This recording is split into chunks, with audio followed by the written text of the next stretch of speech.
Bonjour à tous, je m'appelle Dr Têtu. Je travaille auprès des patients ayant subi un traumatisme crânio-cérébral modéré ou grave, communément appelé TCC.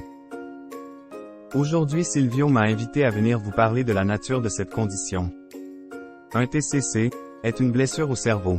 Cette dernière est provoquée par le contact brusque du cerveau avec la boîte crânienne ou par un objet pénétrant. Par exemple, le contact brusque peut se produire lors d'un accident de sport, de voiture ou de travail. Cela peut aussi être induit par d'une chute au sol ou d'un coup direct à la tête. Cette blessure va endommager le tissu cérébral et va créer des lésions permanentes. Ce qui veut dire que les séquelles resteront présentes tout au long de la vie de la personne. Cependant, il ne faut pas négliger les bienfaits de la réadaptation.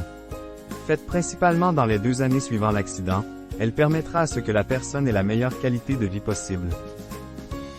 Selon l'endroit où les lésions se sont créées au cerveau, elles occasionneront des séquelles différentes d'une personne à l'autre.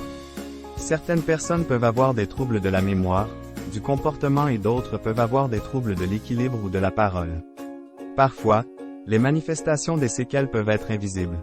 En d'autres mots, il existe autant de manifestations des séquelles du TCC que de personnes qui en ont subi. Ce qui permet de poser un diagnostic d'un TCC modéré ou d'un TCC grave, c'est le niveau de conscience de la personne dans les heures suivant son accident. Nous utilisons entre autres l'échelle de coma de Glasgow, pour mesurer l'état de conscience de la personne. Bref, ce n'est pas la gravité du traumatisme qui déterminera les séquelles qu'aura la personne. Maintenant, je vous laisse entre de bonnes mains. Silvio est le mieux placé pour parler de sa réalité. Merci et à bientôt.